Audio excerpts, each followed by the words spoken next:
Destrava o Cast. Estamos começando mais um episódio, dessa vez aqui em São Paulo. Estou recebendo uma convidada especial, a qual eu tenho uma estima muito grande, uma grande profissional. Ela que é a Andréa Albuquerque, administradora. Hoje também está no digital fazendo um grande trabalho e está aqui juntamente conosco para falar sobre um tema que pode muito lhe interessar. De repente você é um empresário, empreendedor, ou alguém que esteja nesse meio e se interesse para saber sobre a autoestima, o poder da autoestima nos negócios. É sobre isso que ela veio falar e eu quero com muito prazer recebê-la aqui no nosso Destrava o Cast. Andréa, bem-vinda ao nosso podcast. Ô, meu amigo, boa tarde. Prazer enorme demais estar aqui com você e lhe rever e poder estar trazendo esse assunto que é tão importante. Boa. E que sim, que precisa ser visto, ainda está sendo muito negligenciado e por isso que eu estou trabalhando tanto em cima dele, porque as pessoas precisam ter esse conhecimento. Muito bom. Eu reforço meus agradecimentos à sua presença aqui. Penso que é um momento ímpar para a gente, né? Agradável e também para chegar até as pessoas com informações valiosas. Exatamente. O digital hoje tem muita informação e a gente não está aqui para fazer julgamento de valor, mas tem muita coisa que não serve. A verdade é essa. Também tem muita coisa boa. Isso. Muitos podcasts bons, muitos plays bons.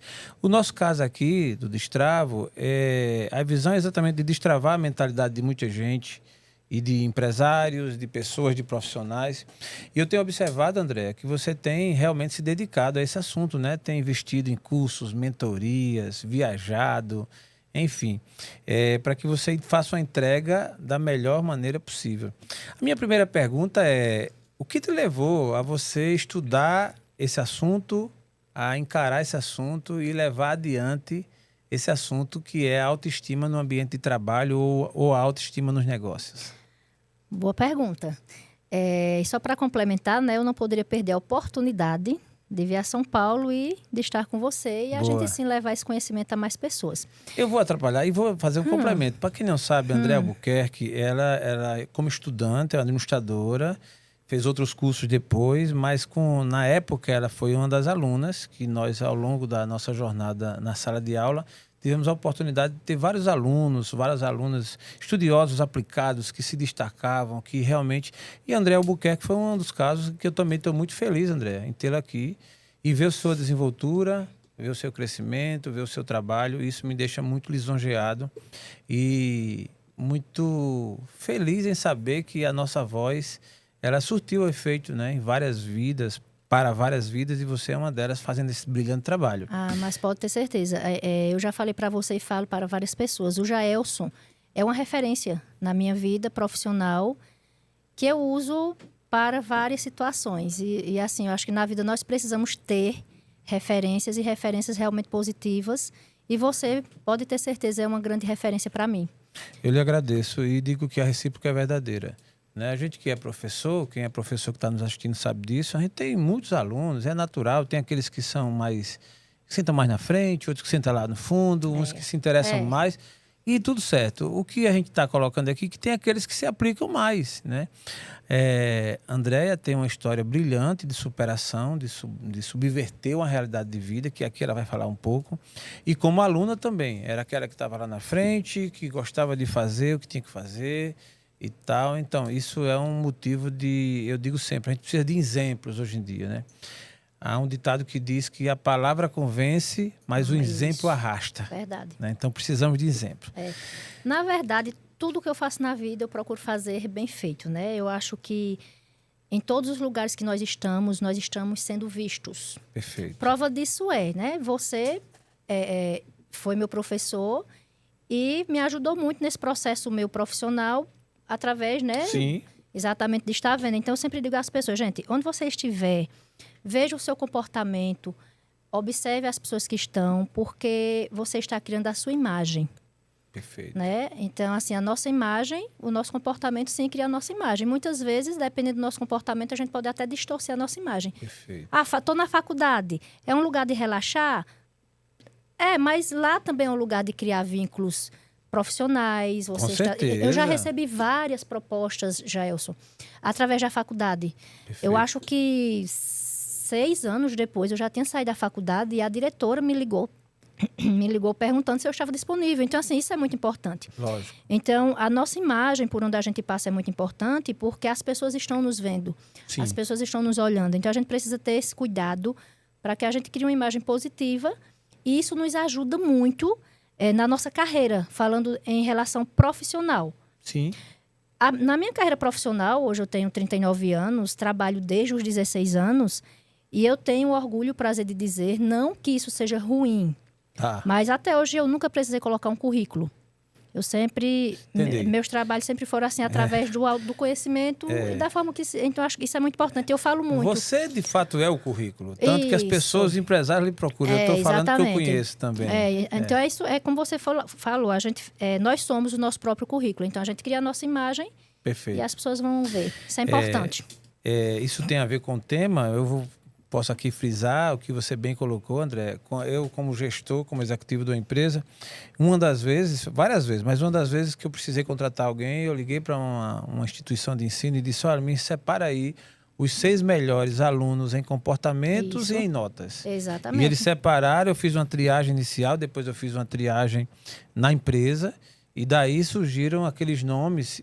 Quando você faz um pedido desse, de cara você está valorizando a quem tem um bom comportamento e quem tem uma boa nota. Então, a mensagem final para esse tema, para essa parte da fala, é que você pense que todo ambiente que você esteja, você está projetando a sua imagem, as pessoas estão lhe observando, é impressionante isso. As pessoas observam, principalmente os que decidem. Exatamente. Os executivos, os empresários estão ali observando. Hoje eu faço resultado, isso. Hoje você faz isso, né?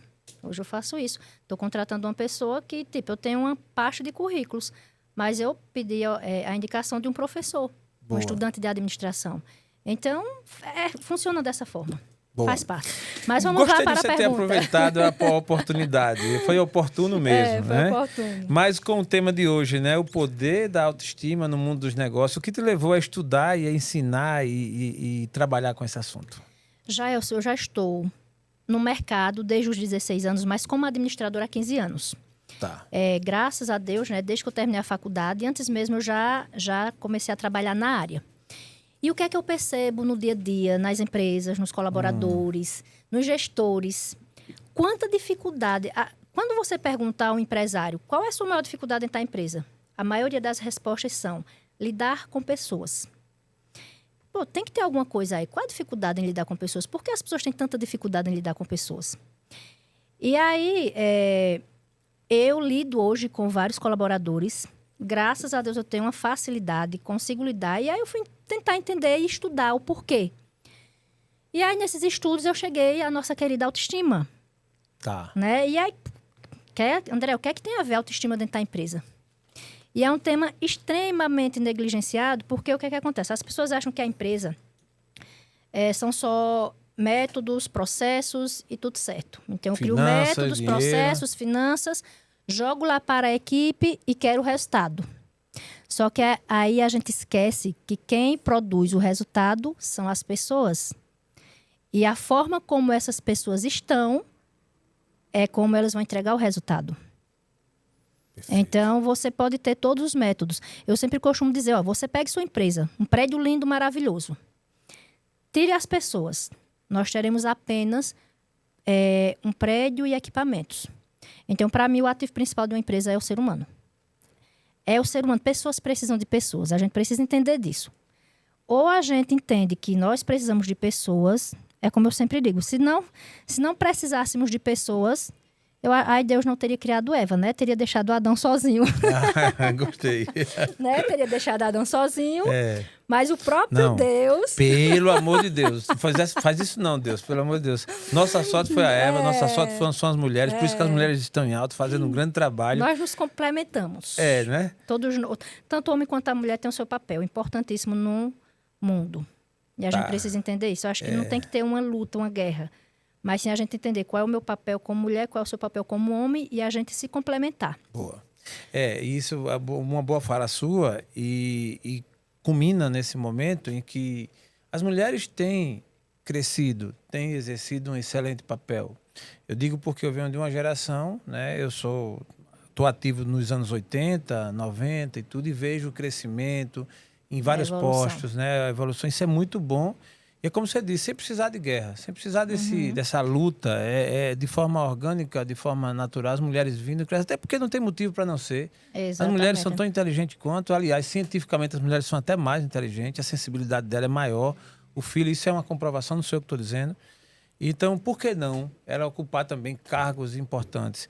E penso que nessa área desse assunto que você está hoje, né, trabalhando, né, da autoestima, se eu não me engano, acho que as mulheres elas têm uma capacidade ainda maior e melhor de identificar, de perceber e aplicar fazer um trabalho nas empresas. É isso, porque é o seguinte, ainda existe um grande tabu, principalmente quando parte do lado masculino, assim, de autoestima isso é coisa de mulher, né, coisa de florzinha, vamos dizer assim. Mas, na verdade, a autoestima, o que é autoestima? A autoestima é a nossa base emocional. Você imagine um prédio que foi feito com uma base fraca. O que é que vai acontecer? Quando der um vento forte, quando vier uma tempestade, esse prédio vai cair facilmente. Perfeito. Então, a nossa base emocional é a autoestima. Então, a forma de como está essa base vai dizer exatamente como eu vou me relacionar com tudo e com todos. Isso vai muito além, não é só sobre beleza física, é de dentro para fora. Vem lá da nossa infância. Seria importantíssimo se todo mundo tivesse tido uma base maravilhosa. Mas nem todos tivemos. Aí vem a questão do ser adulto. Agora, eu sou adulta, eu preciso entender quais são minhas dificuldades e trabalhar. Porque assim eu vou evoluir e vou ter uma performance melhor. Por exemplo, eu como gestora, se eu não tenho uma autoconfiança, eu vou ter dificuldade de cobrar o meu colaborador. Eu vou ter dificuldade de acompanhar, de dar feedback, de receber feedback. Muitos gestores têm medo de receber o feedback. Na cabeça de muitos gestores, o colaborador está ali sendo pago para fazer o que é dito e pronto. E aí é onde a gente esquece que a gente está perdendo. Qual é o contexto que a gente precisa trabalhar dentro da empresa? É o colaborador como uma peça fundamental. Faz parte. Senão ele não estaria lá. Eu não iria contratar alguém se eu não preciso. Ponto. Perfeito. Senão eu estaria administrando sozinha e não teria uma equipe. Então eu preciso olhar para aquela equipe como uma equipe que eu preciso para que o meu negócio funcione. Então, como aquela equipe está e como eu a trato, vai influenciar muito no resultado final. Boa. Então, qual é a ideia? A ideia é eu ser aberta, eu conseguir conversar com o meu colaborador, é eu tratar o colaborador como pessoa e não como uma máquina. Né? Infelizmente, tem pessoas que acham que os colaboradores têm que ser máquinas. As pessoas acham aquela história, não, o meu problema eu deixo da porta para fora e entro. Não funciona. A gente tenta disfarçar, mas não funciona. A forma como eu estou, como essa minha base emocional está, é que vai dizer como eu vou lidar dentro da empresa. Então, por exemplo, eu tive uma briga com meu esposo. Aí vai dizer que eu vou chegar na empresa e esquecer totalmente? Seria até bom se fosse assim, mas não é. Não é. Eu vou lembrar. A forma como eu vou lidar com isso dentro da empresa e não passar isso para a equipe vai depender de como eu estou emocionalmente. Perfeito. Então, nós somos seres humanos e somos formados por emoções. Tá? E esse filme que fez um grande sucesso, que é o Divertidamente. Tá. Muito bom. Ele mostra exatamente todas as emoções. E nós todos temos aquelas emoções. E nós precisamos nos permitir sentir as emoções. Só que a gente foi condicionado, por exemplo, uma coisa que eu bato muito na tecla, o choro. As pessoas dizem, não, pare de chorar. Chorar é frescura. Homem não chora. Homem não chora. Aí eu vou mais profundo nisso. Se eu estou dizendo que o choro é uma besteira, eu estou dizendo que Deus o nosso Criador, a perfeição divina, fez algo errado. Quem foi que colocou o choro no ser humano? Foi uma criação de quem? De Deus. Se ele colocou o choro em mim, é porque ele sabe que eu vou precisar disso. Só que, infelizmente, nós fomos criados nessa cultura que choro é fraqueza. E a gente precisa mudar esse conceito. Porque o choro, na verdade, é algo que nos fortalece. É um mecanismo que, quando eu estou tão cheia... Deus foi tão perfeito na sua criação. Ele, não, eu vou criar esse ser humano e ele vai ter emoções e sentimentos. Vai ter uma hora que ele vai estar cheio. Imagina o copo cheio e ele precisa esvaziar. Então, o choro serve para isso.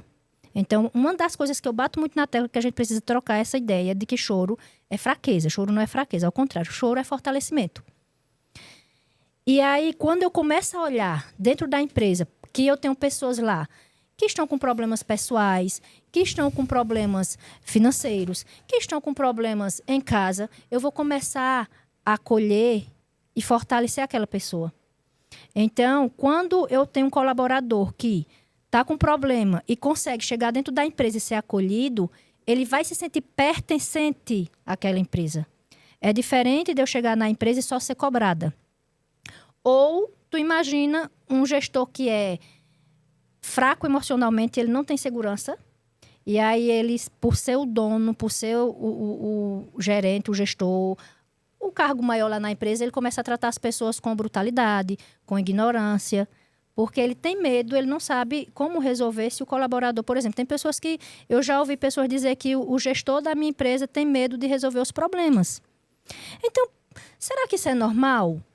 Será que, de onde vem isso? Isso é a incerteza, é o medo. Eu, como gestora, se eu tiver medo de enfrentar, se eu não tiver postura de enfrentamento, eu não vou conseguir chegar para a minha equipe, ouvir.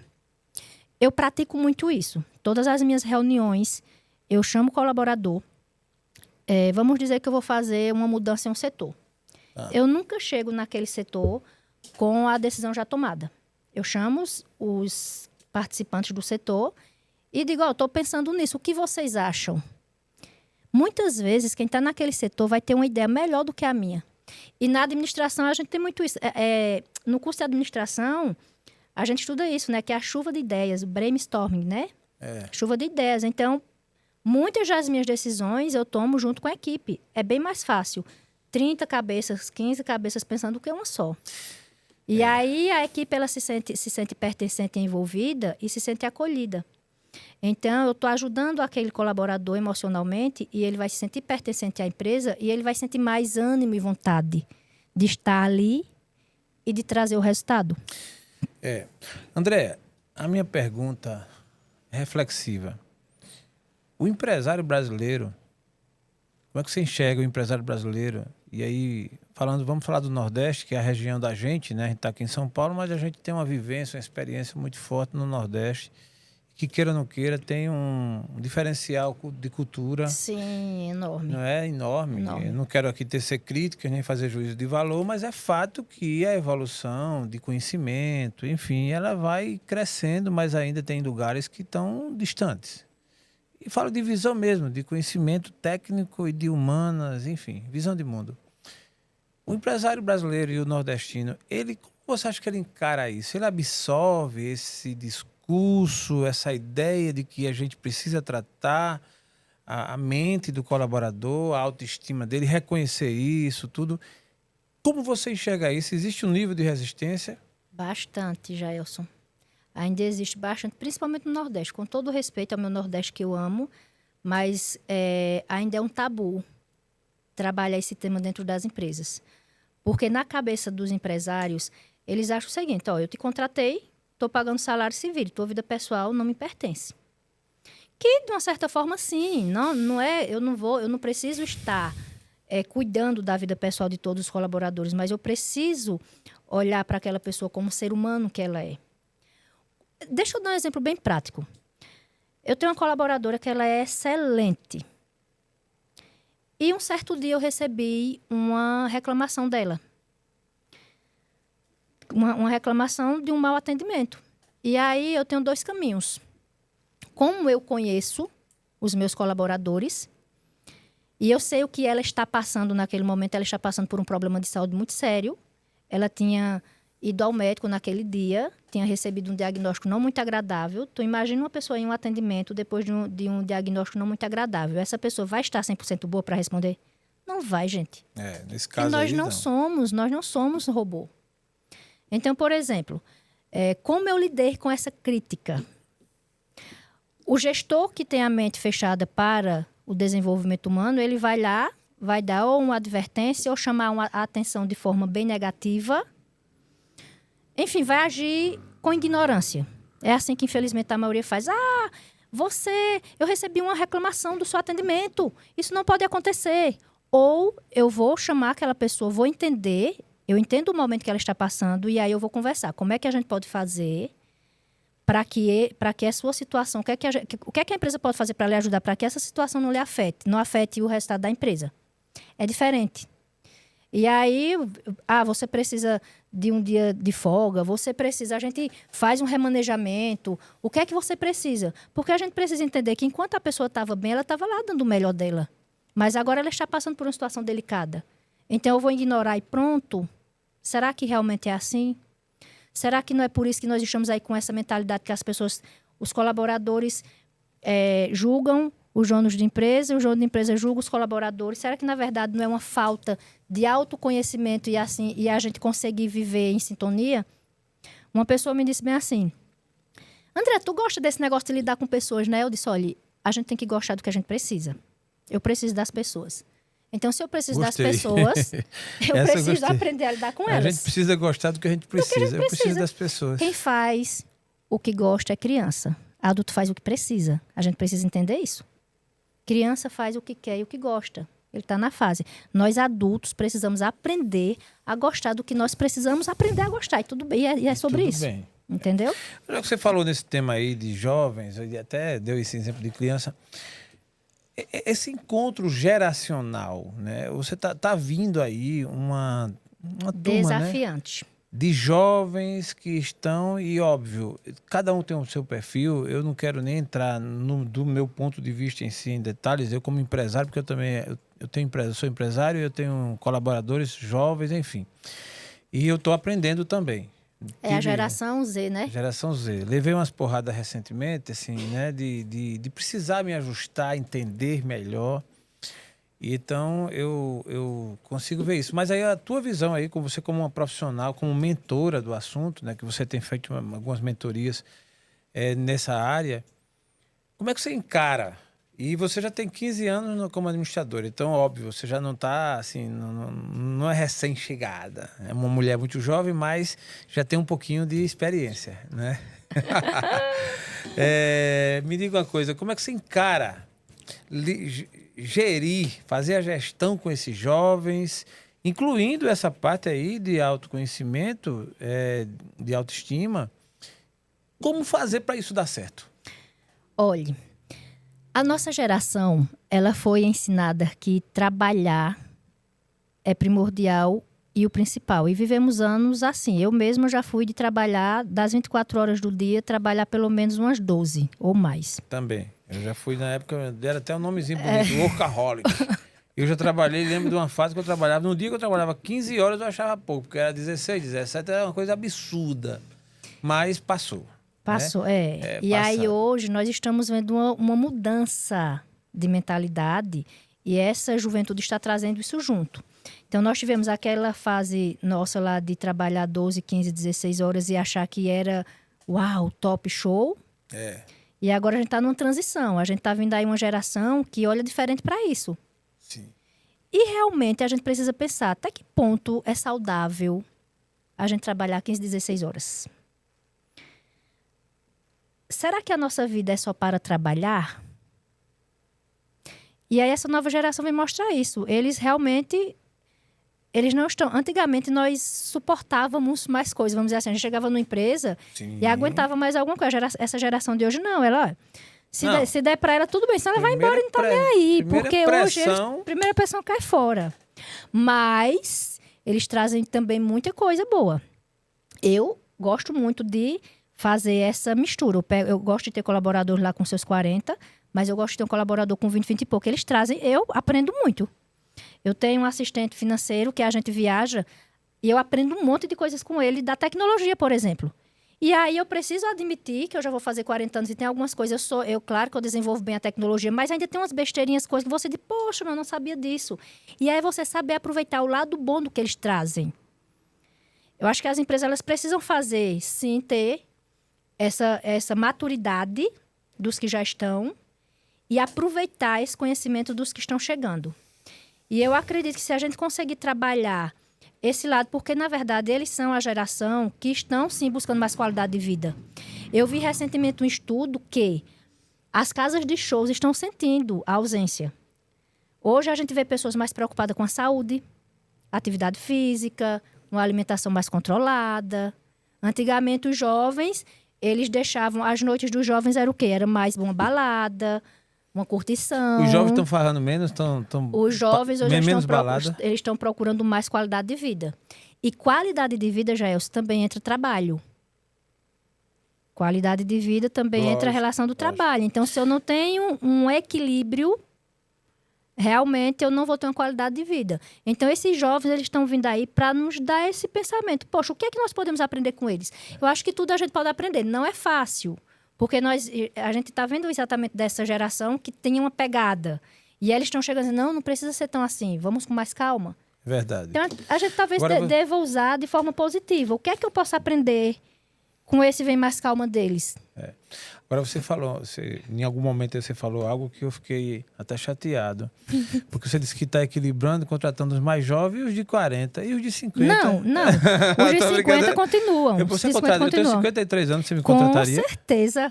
Vamos conversar. Bora. Pena que eu não posso pagar seu salário. Não, eu vou mandar meu currículo. Manda. Ufa, ainda bem, porque assim, os 50 não, mais... Gente, não. André, por favor, né? Meus amigos 50 mais, vocês não estão fora do páreo. Não. Fica tranquilo, vocês têm experiência, vocês estão ainda... Eu, pelo menos, me considero ainda em perfeito estado... Eu só quis dizer o seguinte, que a gente tem que manter o que já tem e que, sim, é importante dar uma misturada com essa nova geração. Eu brinquei para chamar a atenção dos cinquentão, né? Porque eu tô cinquentão, sou hoje um defensor dos cinquentões. E você sabia, Jair, que muitas vezes essa dificuldade de aceitar as diferenças do outro, muitas vezes não. Quando eu tenho dificuldade de aceitar as diferenças do outro, não é sobre o outro, é sobre eu mesma? Tá. Entendi. Tem algo naquele jovem que me incomoda porque eu não tive.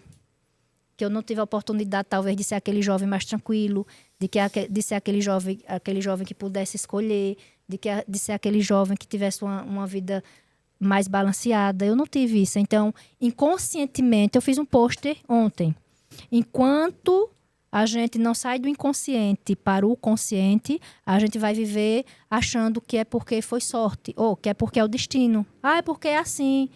Tem que ser assim. Muitos dos meus comportamentos são situações inconscientes que eu vou agindo naturalmente, quando, na verdade, quando eu tomo consciência disso, por quê?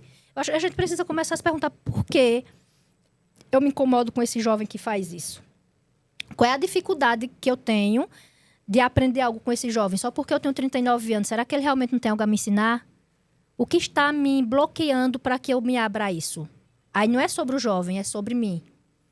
E é nisso daí que eu fazendo isso comigo mesma, buscando esse autoconhecimento e aí estudando aí os pilares da autoestima, quando eu li um livro de autoestima inabalável, do Marcos Stride, que aí eu vi o primeiro pilar para você ter essa base emocional, que é essa autoestima. O primeiro pilar é o amor próprio e o autocuidado. Já com todo o respeito, a nossa geração nunca teve muito amor próprio. A gente pensa em tudo, menos em nós. É verdade. Eu cuido de tudo. Aí eu pergunto, das 24 horas do seu dia, o que você fez por você? Aí eu acompanhando uma pessoa, ele me disse, eu fui na fazenda. Eu disse, por você. O que você fez por você. Eu não estou perguntando pela fazenda. Fui na fazenda, foi ótimo. A fazenda fui ver meus gado, fui ver meu dinheiro, tudo, não, mas por você. Não, mas lá deu um passeio tudo parte de você, Jailson. A forma como você vai se relacionar em todos os ambientes parte de você. Então, eu preciso fortalecer. Eu sempre digo, pessoas fortes fazem empresas fortes. CPF fraco, CNPJ fraco. A empresa ela é o reflexo do gestor, do dono. Se aquela pessoa não estiver bem com ela mesma, ela vai transmitir isso inconscientemente. E o povo vai achar, porque o mercado está ruim, porque está difícil. Também, mas nem sempre é só isso. Então, quando você vê que a base para que você seja uma pessoa de guerra, vamos dizer assim, é cuidar de você mesma. E é o que mais a gente negligencia. Rapaz, é impressionante. A pressão do dia a dia também, ela que caminha, mas na grande maioria é decisões, são escolhas, né? São escolhas. Você escolhe comer mal, come qualquer coisa. Come qualquer coisa. Você está negligenciando. Está negligenciando, você está sendo escolhe irresponsável não com você fazer mesmo. sequer uma caminhada. Você acha tempo para tudo. E você não consegue achar 10 minutos Faz o seguinte, olha quantas horas ou minutos você fica no celular quando você para em casa depois do trabalho. Claro, não estou dizendo que você tem que ser... Não tô vou nem olhar, porque se olhar eu me assusto. Mas quantas vezes agora com a rede social, quantas vezes quando você fica aqui, ó, vrap, quando você vê, passou 1 hora. Divida, pegue essa hora. Fique 1 hora na rede social, que tá tudo bem, você tem que dar uma relaxada na mente, olhando algumas coisas desnecessárias, tudo bem. E pegue meia hora e faça dentro da sua casa, corra assim, ó. Pronto, eu tenho 7 anos que eu treino em casa. Não acredito, André, que tu consegue. Consigo, plenamente. Compro o pezinho. Antes, quando eu não tinha pezinho, eu pegava 2 quilos de feijão, botava dentro de uma sacola, 2 quilos de arroz, botava em outra e fazia aquele de pezinho. Caramba, que massa. Então você sempre se preocupou com autocuidado. O problema só era quando acabava lá as coisas, eu tenho que voltar ao mercado logo. Não, eu nem sempre me preocupei. Assim, eu sempre tive. É como você disse, nossa geração não teve essa preocupação primordialmente. Quando eu tinha 20 anos, eu sofria de uma terrível dor de cabeça. Eu era extremamente perfeccionista. E aí, como eu era extremamente perfeccionista, eu sempre fui de trabalhar muito, de dar sempre o meu melhor. Isso foi muito bom para o meu desenvolvimento, foi. Mas eu me cobrava muito.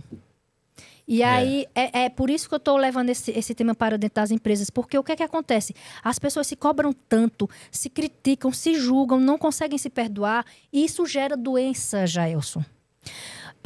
Tem um livro que eu li, que é do Dr. Nélio Tombini, é um psiquiatra. A Arte de Ser Infeliz.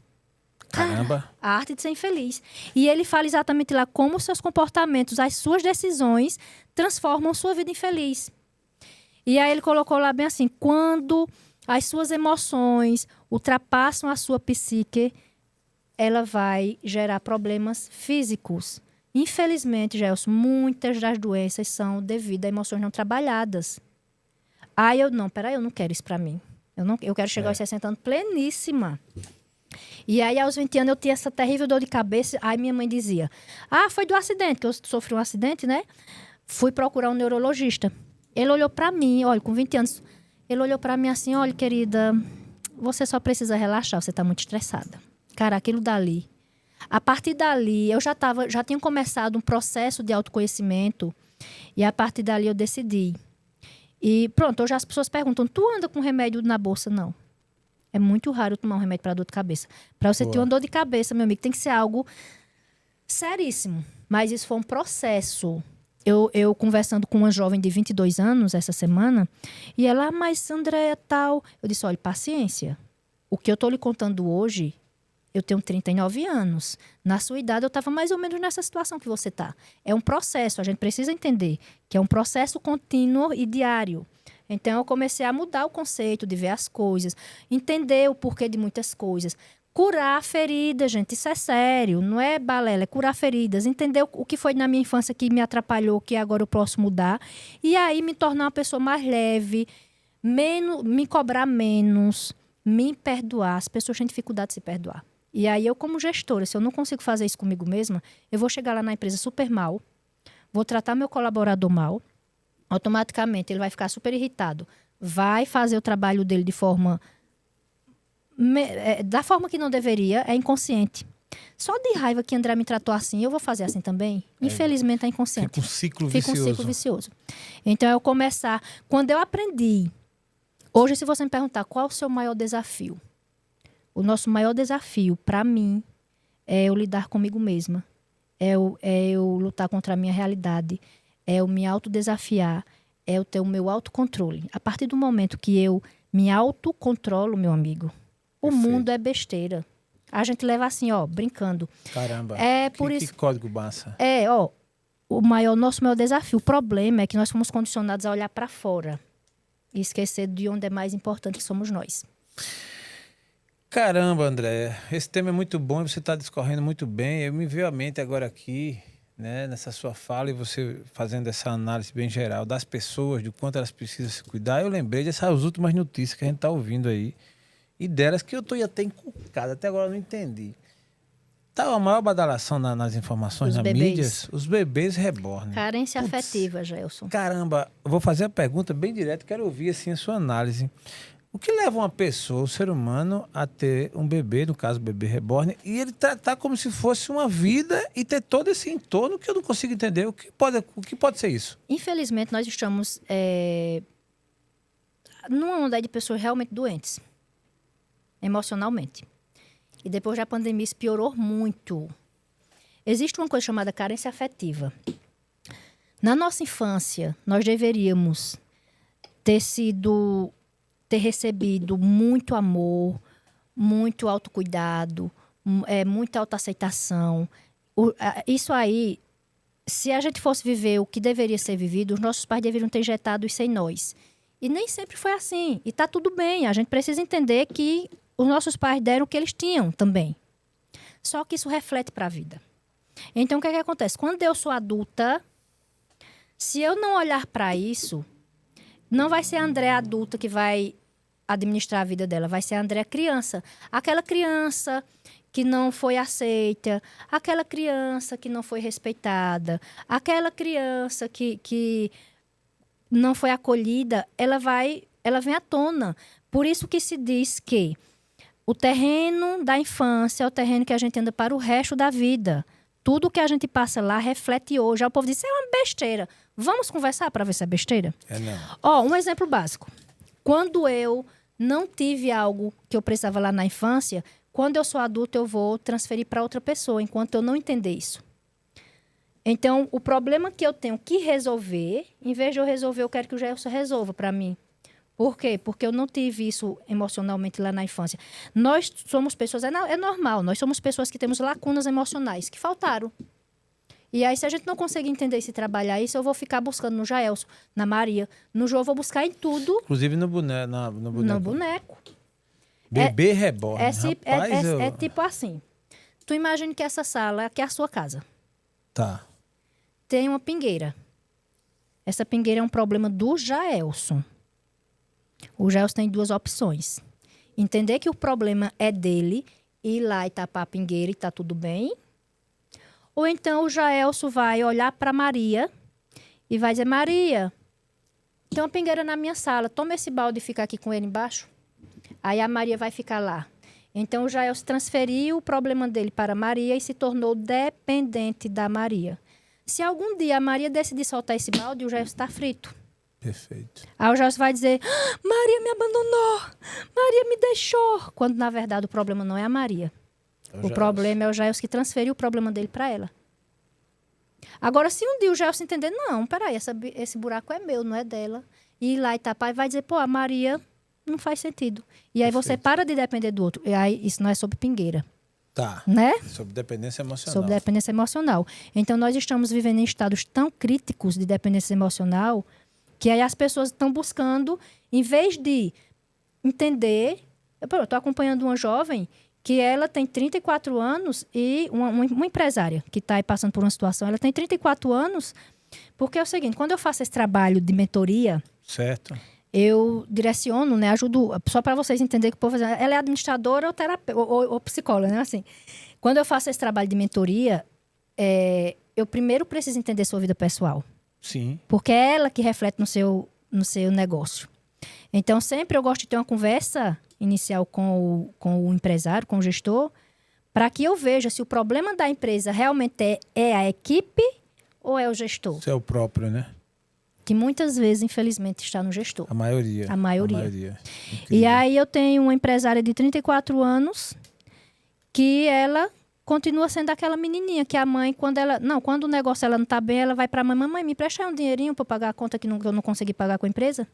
Caramba. E aí aquela criança vai lá e grita para ela e ela deixa que ela haja. Então é sobre isso, essa questão desses bebês, isso aí é uma dependência emocional. Essas pessoas precisam de ajuda, gente, não é frescura. Rapaz, o cara não é frescura. Levar o bebê reborn pro médico e querer que o médico dá um tilt assim no juízo que eles passam a acreditar que... É por isso que se diz, nossa mente tem um poder incrível. Cuidado no que você acredita. Porque o que você acredita tem muita tendência a ser realizado. Sendo coisas boas ou coisas ruins. Caramba, ainda bem que minha mãe me amou demais quando eu era criança.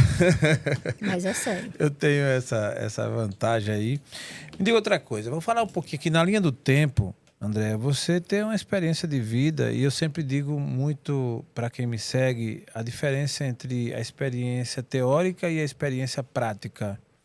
Uma não invalida a outra, nem estou dizendo que uma é melhor que a outra, mas eu quero dizer que a prática ajuda demais, né? Você realizar, você fazer acontecer. Então você pode estudar, tem muita teoria, tudo, mas se você não tem a vivência... A prática é. A prática, e é o nosso caso aí, você tem essa vivência também, desde na época de bancos de faculdade, você já trabalhava e depois seguiu. Comecei a trabalhar... Na verdade, eu sempre fiz alguma coisa, mas propriamente dito assim, de carteirinha registrada, foi aos 16 anos. Aos 16 anos. Caramba, estamos em paridade. Foi aos 15, 16 também. Menor aprendiz na área. Na época eu não chamava nem... Na minha época chamava de menor aprendiz, era empregado mesmo, meu pai que assinou, há um tempinho. Enfim, a história da Andréia. Como tudo começou? Em que momento você caiu a ficha que você veio para essa terra para fazer o quê? Assim, quando você se achou gente, como a gente costuma dizer? Jaelson, eu costumo dizer que a Andréia é aquela pessoa que leva ao pé da letra a seguinte frase: nós não escolhemos como nascemos, mas podemos escolher onde chegaremos.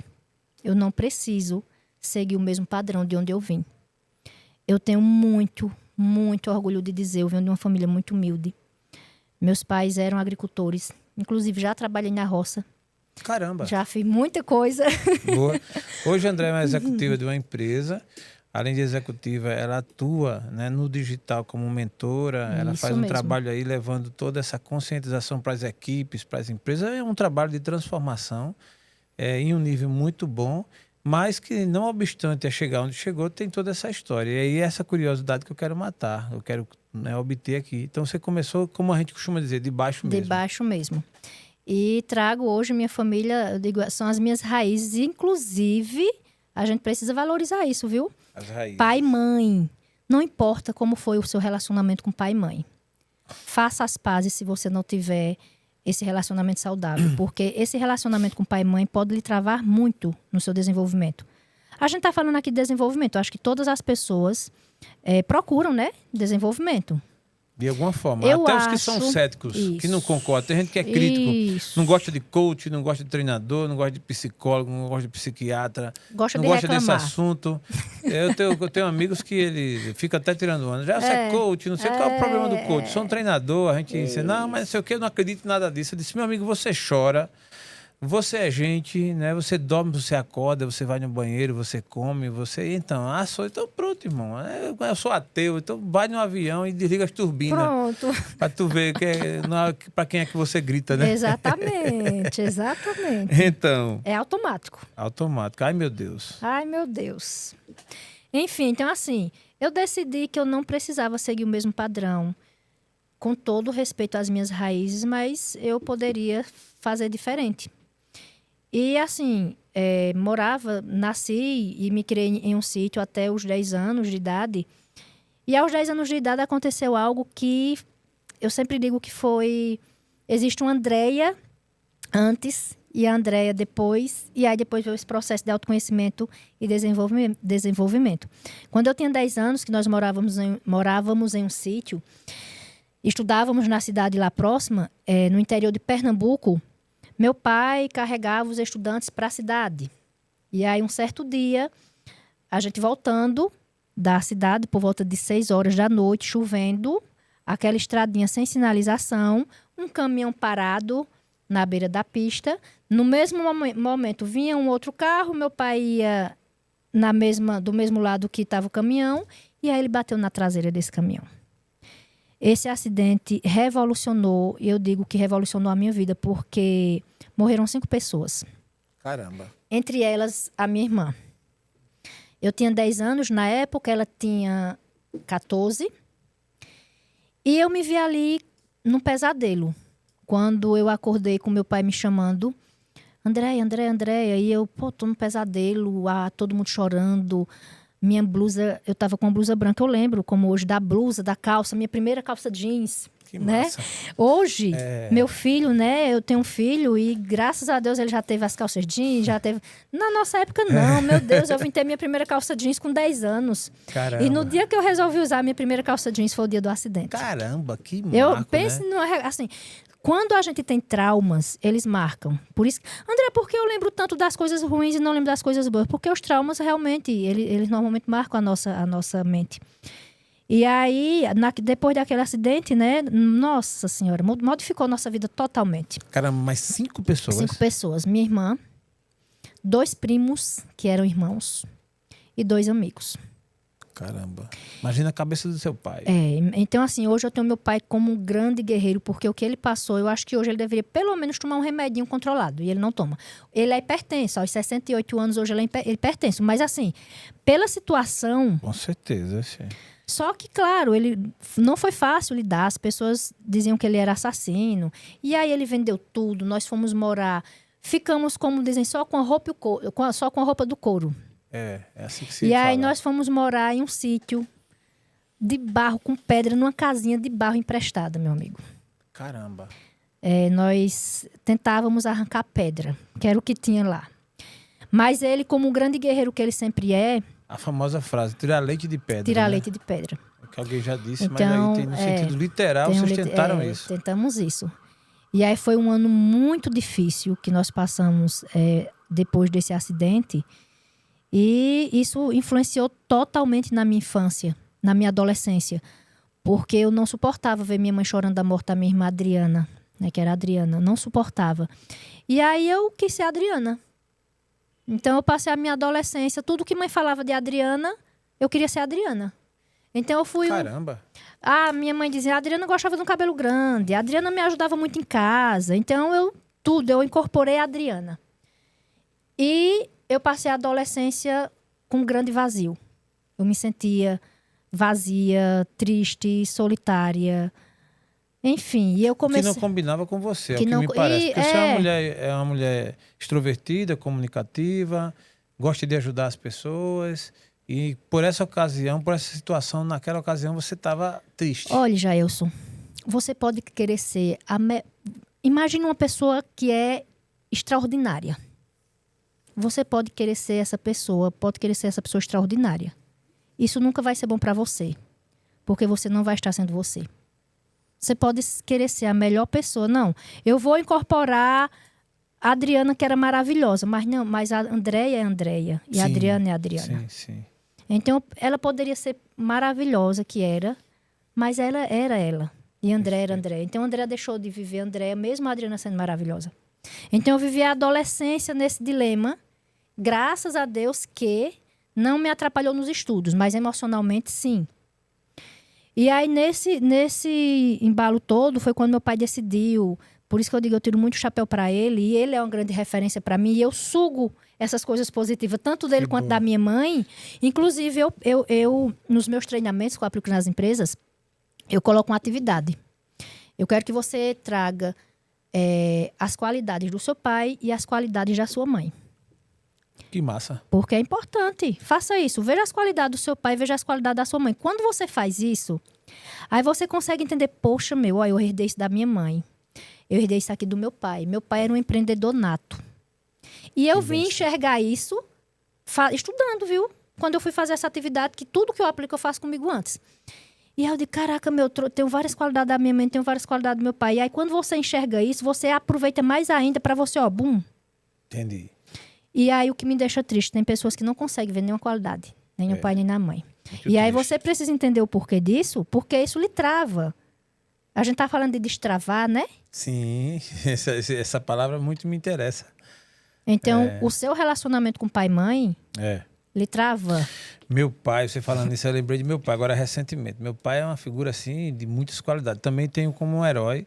A história dele é extremamente desafiadora. E ele vai fazer 80 anos esse ano. É 80 anos. Na cabeça dele ele tem 40. Tem 40, ele perfeito. cortou a metade. Certíssimo.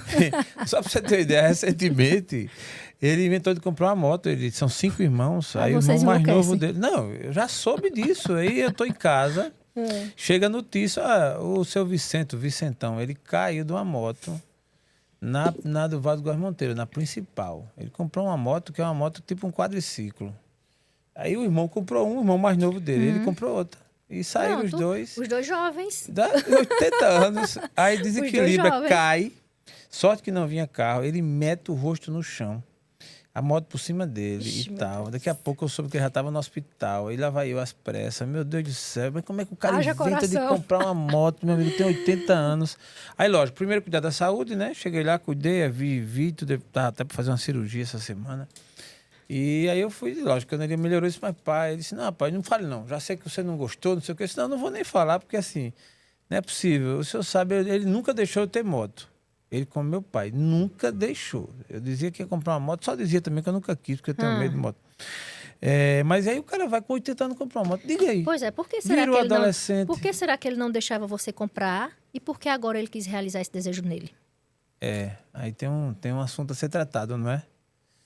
E aí, mas ele me jurou, pai, pelo amor de Deus, ó, aproveitar um recado pro senhor, não compra, por favor, venda essa moto, esse quer vender, viu? Venda essa moto, se aquieta, tu tem 80 anos, eu quero que o senhor viva muitos anos aí, passe dos 100, e de moto na rua, a probabilidade é a menor possível, né? Porque por pouco vinha um carro, tinha passado por cima. Diga Passava aí. por cima, Mas são qualidades, ele é corajoso. É, corajoso. Demais, ele não tem tempo ruim não, você E aí conversa você herdou com isso ele...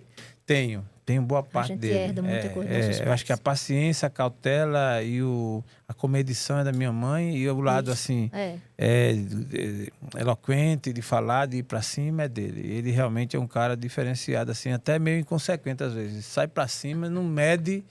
Ele é 80 anos, ele quer subir escada, ele quer fazer tudo. Digo, irmão, Minha mãe, eu lembrei agora de uma fala da minha mãe. Minha mãe disse que eu puxei o meu pai. Você era para ser um homem, porque realmente assim, eu não tenho medo. André, me diga um medo seu. É uma pergunta que eu ia fazer. Sabe a única coisa que realmente assim eu tenho medo é de profundidade do mar, de água. Tá. Você não mergulha? Não, se for para mergulhar, eu mergulho. Se com uma pessoa me acompanhando, eu mergulharia. Nem na piscina, meu. Mas o medo que eu tenho, tipo assim, é de cair no mar. Tipo assim, se eu chegasse, sei lá, descer naquele negócio assim, sem destino. É a única coisa que me causa uma sensaçãozinha de medo. Não diria medo de morrer. Claro que eu iria morrer, né? Não, hoje você tem medo de morrer? Não. Eu não tenho necessariamente o medo de morrer. Eu vivo intensamente. Claro que hoje eu tenho meu filho. Né? Eu tenho meu filho de 5 anos e isso faz muita gente pensar na vida. Mas eu acho que a gente precisa viver cada dia como se fosse o nosso último dia. E aí você vive intensamente. E aí, eu acredito, claro, existem... como é que se diz? Eu acho que a morte, ela tem seu dia. Existe... Como é que se diz? Os desígnios. Existem algumas situações que realmente a gente procura. Sim. Existem algumas situações que realmente a gente procura para morrer, vamos dizer assim. Mas eu acho que quando você tem que morrer mesmo, você cai aqui, bate ali naquela cadeira e morre. Caramba. Você, nesse caso, estava no veículo que houve um acidente, né? Você escapou, você lembra de tudo, tal? Lembro de tudo e hoje eu amo viajar e dirigir sozinha. Eu amo dirigir e viajar sozinha. Eu amo. Para mim, uma terapia, para mim, é pegar o carro, botar uma boa música e dirigir. Pegar uma estrada. Pegar uma estrada. Caramba. E aí é onde minha mãe disse que eu pareço com meu pai, porque eu não tenho medo de pegar. Você não não fiquei com trauma. Inclusive, quando eu trabalhei na Vale Dourado, eu sofri um acidente, né? Eu lembro disso. Também, voltando de Recife. E aí o rapaz, quando foi me buscar em Maceió, depois de um dia de exames, não sei de quê, para ver se estava tudo certo. Aí o rapaz disse, Andréia, você quer que eu vá mais devagar? Porque ele estava em 80, 100. Isso já era à noite, o acidente foi de manhã, eu já tinha passado no hospital, já tinha feito um monte de exame, eu só queria chegar em casa. Quer que eu vá devagar? Eu disse, não, meu filho, eu quero chegar em casa, vá-se embora. Então, assim, graças a Deus, nunca fiquei com trauma. Né? Porque eu acho que a vida... Claro, não vou fazer loucura. Tá. Não vou fazer loucura. Eu sou... Mas eu não tenho medo, não. Ser prudente. Mas... Por exemplo... Eu viajo, o pessoal reclama muito. Você viaja muito à noite. Muitas vezes eu viajo à noite. Eu confesso que às vezes eu pego estrada sozinha à noite. E não tem medo não, eu disse, eu nem penso, eu vou me embora. E se acontecer alguma coisa? Bom, se acontecer, eu penso. É outro papo, né? Não vou pensar, não vou canalizar energia para isso. Eu uso minha energia no que deve. Procuro ser prudente, sim, mas não deixo de viver ou fazer alguma coisa por algum medo. André, então tua história foi marcada por essa realidade, né, de escassez e dificuldade, Isso. mas superando sempre. André é uma mulher otimista? Totalmente. Totalmente otimista. Acredito por demais. E lhe digo, e eu digo sempre nas minhas redes sociais, pratique acreditar em você todos os dias.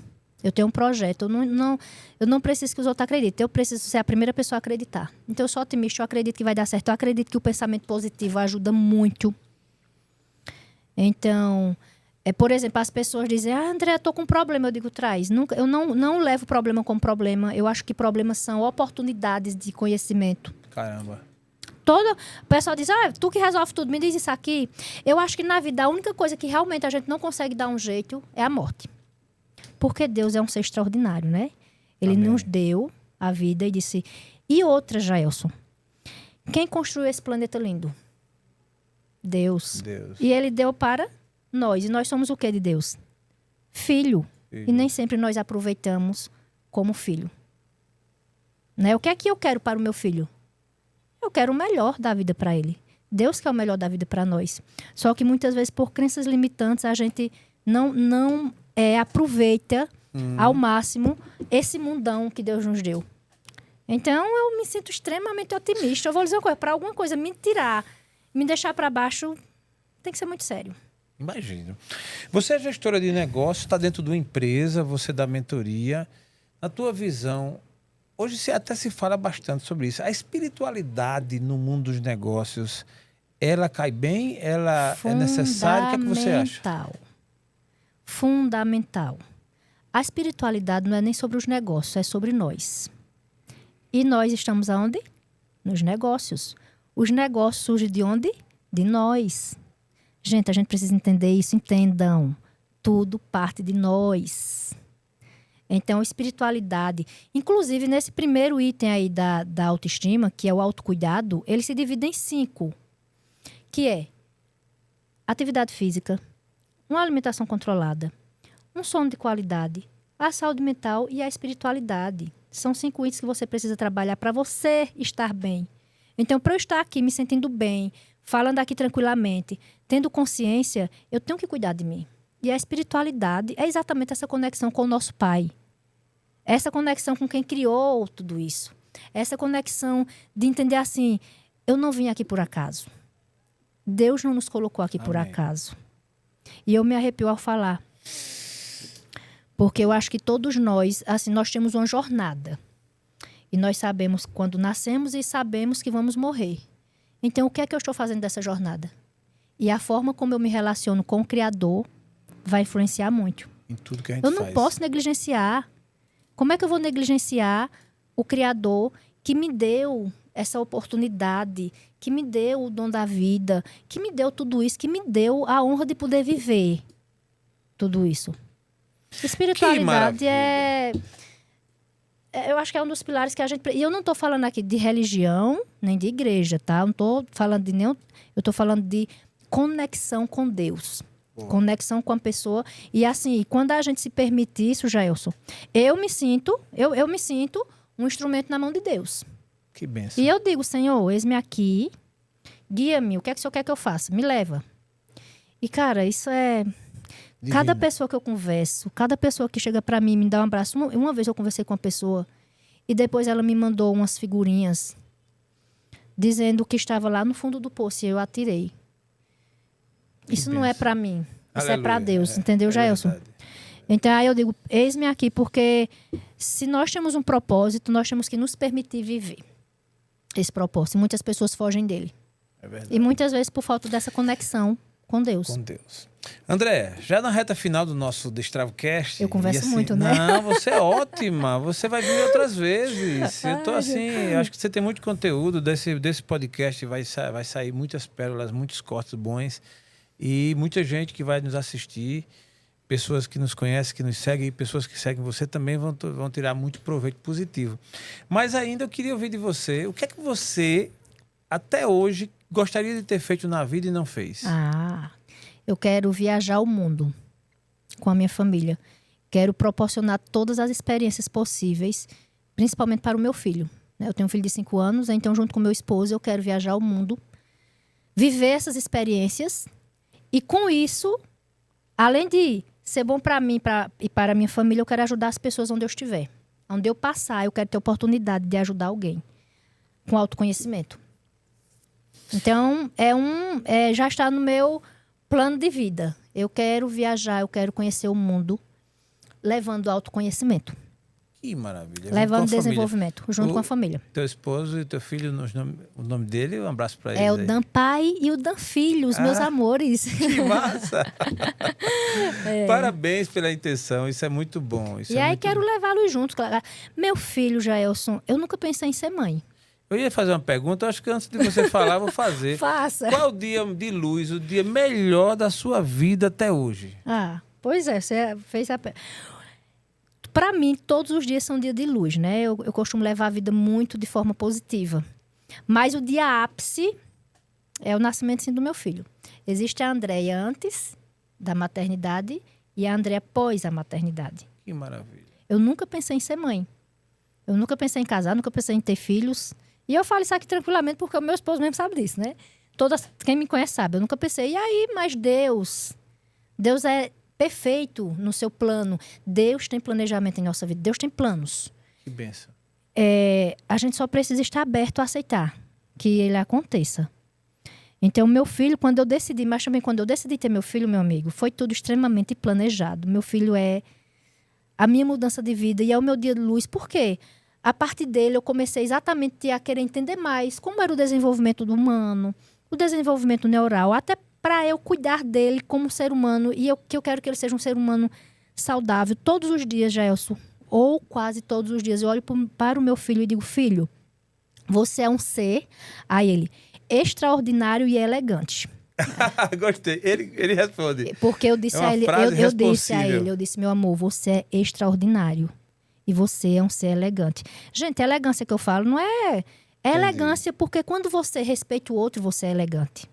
Quando você trata bem o outro, você é elegante. Só a natureza da criança, né? É uma elegância natural, é uma beleza indiscutível. É lindo por natureza. Então eu ensinei isso, ela disse, meu amor, você é um ser extraordinário. Mesmo se ele saber o que é extraordinário. Tá, é bom porque que ele eu já vai implanto aprendendo dentro dele. Então todos os dias eu digo, meu amor, você é a pessoa mais importante, que é a pessoa que mais tem que acreditar em você. E aí eu digo, você é um ser extraordinário e elegante, mamãe. Porque eu quero que ele cresça com esse pensamento. E uma coisa que eu trabalho muito é não colocar para ele o pensamento de escassez também.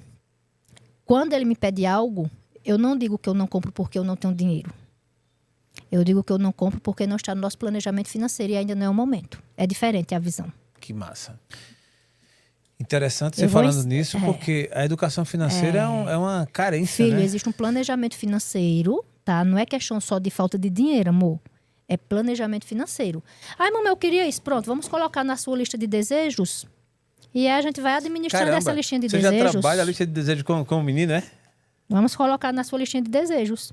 Que bom. Ele aprendeu a criar lá na Shopee. Enfim, então... Gostei. Ele aprendeu a usar a Shopee, meu amigo. Ele enche o carrinho. Mamãe, eu disse, olha, isso é a lista de desejos, Vou tá, conversar com o Dan para ele ir para o Mercado Livre.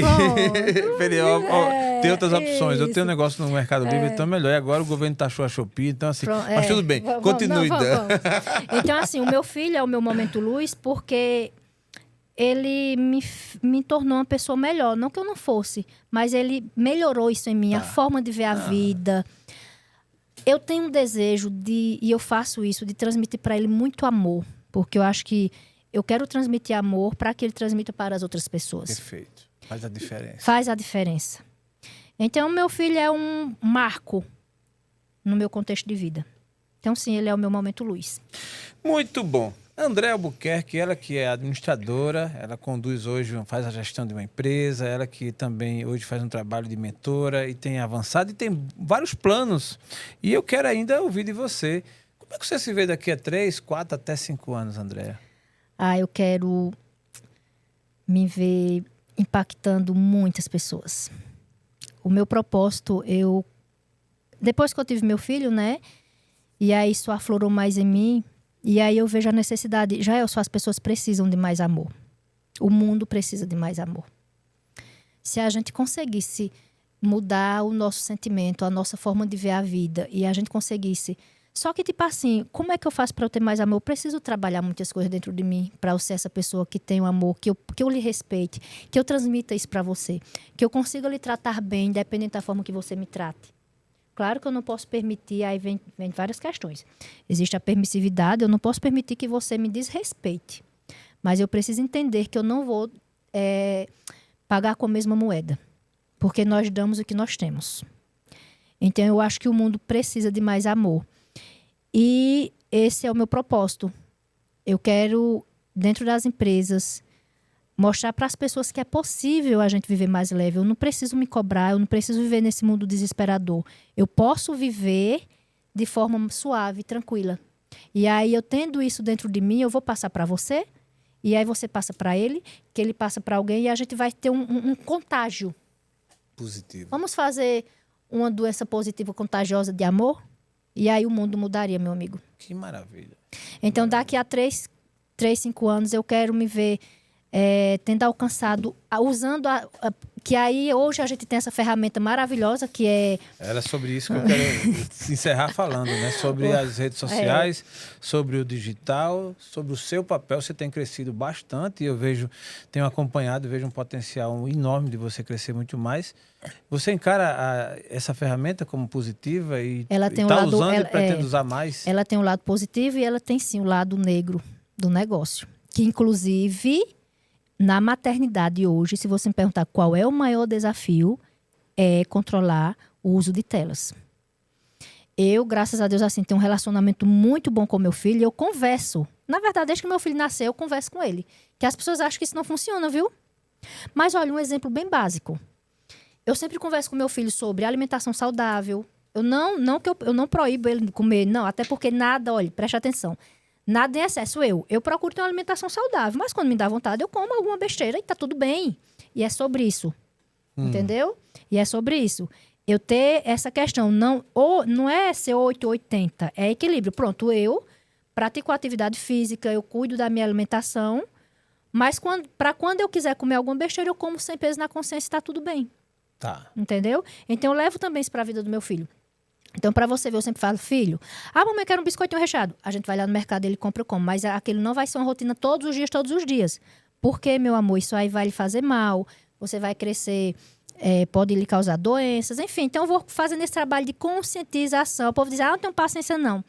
Por que será que nós não temos paciência de fazer o que precisa ser feito? Vamos entender o porquê. Tudo tem um porquê. Talvez a gente precise perguntar mais o porquê que eu me incomodo com isso. O porquê que eu não consigo fazer isso. Quando a gente começar a estudar, a gente entende. Caramba. A gente entende. E aí, um certo dia eu no mercado com meu filho, e tinha uma jovem com o filho também, mais ou menos na idade dele, e o carrinho do menino cheio de biscoitos recheados, cheio dessas coisinhas assim, industrializadas. E ele ficou olhando para... Eu achei que ele estava olhando para o menino. Só que, na verdade, ele estava observando o carrinho. Aí, depois ele chegou para mim e disse, mamãe, se ele comer tudo aquilo que tá naquele carrinho, ele vai ficar doente, não vai? Caramba, inteligente. Cara, eu disse, eu vibrei. Ou seja, funcionou, você até que eu te vi conversando. Cara. Não é fácil, Gelson. É por isso que as pessoas dizem, tá bom de ter outro filho. Gente, não é simples assim. Quando você tem consciência do seu papel como mãe, do seu papel como pai, você vai entender muito bem que não é só ter um filho. É o que você vai fazer para ele. Perfeito. Que vai influenciar diretamente no que ele vai se tornar. Então, assim... Hoje, o grande desafio da maternidade, sim, é lidar com redes sociais. Por quê? Enquanto eu converso em casa, enquanto a gente faz um controle de tempo, lá fora, eles estão na escola, tem os amiguinhos. Mamãe, mas, por exemplo, YouTube normal, mas meu amiguinho assiste. Sim, filho, mas o YouTube normal não tem coisa saudável, não tem coisa legal. Então, assim, é desafiante. É desafiante. Né? Pra Hoje gente... em dia, o risco é muito grande. O risco, e a gente sabe, tá tudo. Tá altíssimo. Mas, quando a gente sabe usar lá a nosso favor, e aí é o que eu quero fazer... Boa. Que aí, através dela, é diferente, Gelson. De eu chegar em uma empresa e falar para 100 colaboradores, 50, 30. E é diferente de eu estar no digital e conseguir falar para 1000 pessoas ao mesmo tempo de vários lugares. Perfeito. Então, eu quero usar e estou usando essa ferramenta porque eu quero, daqui a 3, 5 anos, ter alcançado um número grande de pessoas. Eu quero conseguir transformar as pessoas. Que benção. Positivamente. Porque eu quero mostrar às pessoas que é possível. Eu digo isso por experiência própria. Eu passei por um processo de autoconhecimento, de curas, de desenvolvimento, que hoje eu me sinto uma pessoa realizada, plena, feliz. E consigo lidar com as coisas do meu dia a dia com facilidade. Que benção. Isso é sobre autoconhecimento, porque eu passei a entender que muitos dos meus problemas não eram sobre os outros, era sobre mim. Muito bom. Andréia, você tem conteúdo para muito tempo. Eu fico muito feliz. Ficar aqui umas 10 horas conversando. Destrava o cast. Você volta para o nosso podcast. Vamos com certeza, combinar, com certeza. Né?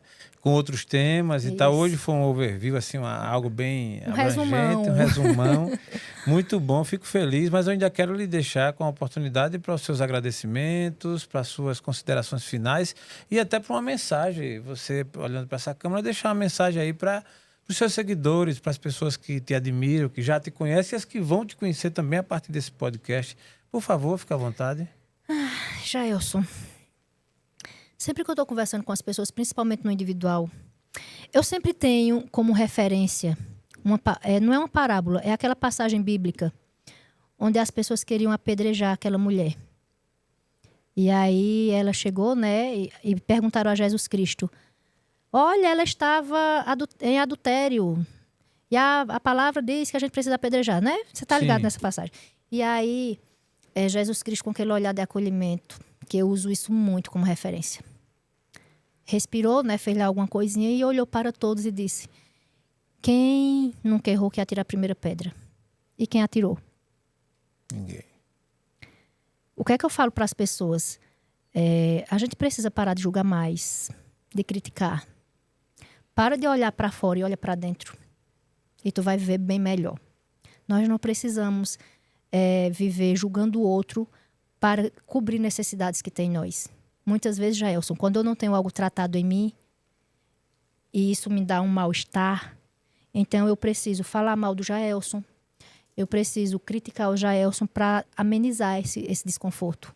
Quando, na verdade, eu só precisava virar o olhar e me perdoar e me acolher e assim transmitir isso para as outras pessoas. A mensagem que eu passo é: amor nunca é demais. Então, que você consiga se perdoar, que você consiga se encontrar e que você aproveite essa jornada que Deus lhe permitiu viver para vivê-la realmente de verdade, porque viver é diferente de estar vivo.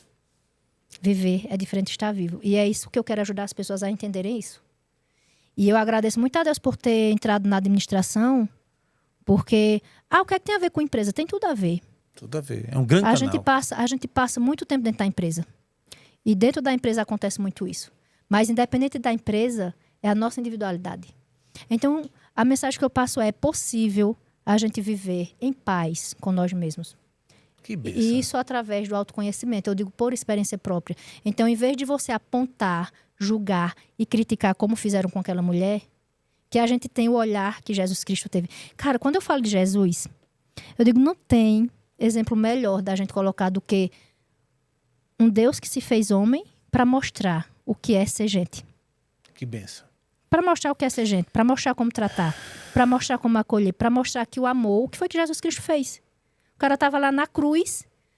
Pai, perdoa que eles não sabem o que fazem. Gente, é demais. Será que nós temos essa capacidade, Jailson? Que bom. É difícil, de perdoar. Né? Mas é possível. Ele é possível. Ele recomendou, né? E ele nos ensinou. Só é você realmente olhar e aceitar esse mandamento que acontece. André, eu quero lhe agradecer pela sua presença. Eu que agradeço demais. Muito feliz. Muito feliz. Em poder estar aqui falando sobre esse tema muito importante. E, assim, muito feliz por esse chamado que Deus fez na minha vida, que eu vejo isso como um chamado. Perfeito. De poder ajudar as pessoas a se encontrarem. Boa. A viverem a plenitude da vida que é possível. Mesmo nesse mundo louco. Você viu o conteúdo com o André, foi tão bom que no instante passou, não foi, Catriel? O tempo passou rápido, não foi? Nós teríamos aí, e olha que eu poupei aqui, eu fiz um enredo aqui, mas eu poupei, mas assim, foi suficiente para você impactar. Eu quero lhe desejar também toda a sorte de bênção, que você realmente continue com esse objetivo, Amém, com essa meu visão. amigo, amém. E se a gente quiser te encontrar, você está nas redes sociais, né? Isso. @André Albuquerque. André Albuquerque, exatamente. Muito bem. E com esses conteúdos e com novidades, né? Isso, com novidades. Sigam lá e só aguardem, porque o negócio está só começando. Boa, boa, boa. Eu sou testemunha disso, gente, e é interessante. Ela escolheu hoje esse tema para a gente tratar, sendo que a Andréia, e ela não deu destaque a isso, ela é uma exímia gestora de negócios. Ela mexe com planilha, com números, com auditoria, com resultados. Porque às vezes você escuta alguém falando tudo isso, vai dizer, não, ela é meio que puxa para esse lado de quem acha que é do mimimi e tal. Não. Primeiro que esse lado é um lado sério e tem tudo a ver. Mas também, Andréia é uma financista, né? Assim. Gente, na verdade, eu costumo dizer assim, eu sou muito abençoada, porque eu sempre me dei muito bem no português e na matemática. É boa. É verdade isso. Cara, isso é uma bênção de Deus. Pô, obrigado, Senhor, por esse presente. Geralmente quem mexe com número... Ou vai para um lado ou vai para o outro. Quem mexe com número não quer saber esse negócio de amor, de autoestima, não. É resultado, é resultado. Mas você, além do resultado... Não. Então, eu sempre digo assim, eu amo o financeiro e sou apaixonada por pessoas. Caramba, isso é muito bom. Pra vocês terem uma ideia, a Andréia, ela estava numa empresa e aí eu fui buscar a Andréia, paguei, comprei o passe, trouxe para cá. Ela passou uns 3 anos, aí o cara disse, volta para cá. Volta para cá. Aí saiu assim, e volta por quê? Dá valor a quem tem. E você realmente, quando faz bem feito, você se aplica, você se dedica, você pode ser, sim, reconhecido. Mais uma vez, parabéns e te agradeço. Só para concluir, foi exatamente isso. Estudando os resultados, os números, que eu vi o quanto as pessoas impactam neles. Interessante isso, né? Entendeu? Tem tudo a ver, né, André? Tem tudo a ver. E é isso que a gente precisa entender. Muito bom. Então, você que não a conhece, segue ela nas redes sociais, @André Albuquerque, e que também ela tem seu trabalho, sua mentoria, você que é empresário, você que tem algum negócio, você que quer... Chama no direct e vamos conversar. Isso, chama no direct e vamos conversar, ok? Muito obrigado, Jailson, muito obrigada. Muito feliz em estar aqui. Também. Aproveitando essa oportunidade, não poderia... Quando eu soube, não, vou a São Paulo, digo, não posso deixar de ver meu amigo. Boa. E a gente está trocando essas ideias. Então, muito obrigada mesmo e muito bom estar aqui com você. Muito bom. Quero agradecer a todos que nos acompanham, nos seguem aí o DestravoCast, agradecer essa casa, que eu já me sinto em casa aqui, junto com meu amigo Pedro Bexiga, que é o mentor aqui desse ambiente, e a todos que nos seguem. Um forte abraço, até a próxima. Aprove Deus. Amém.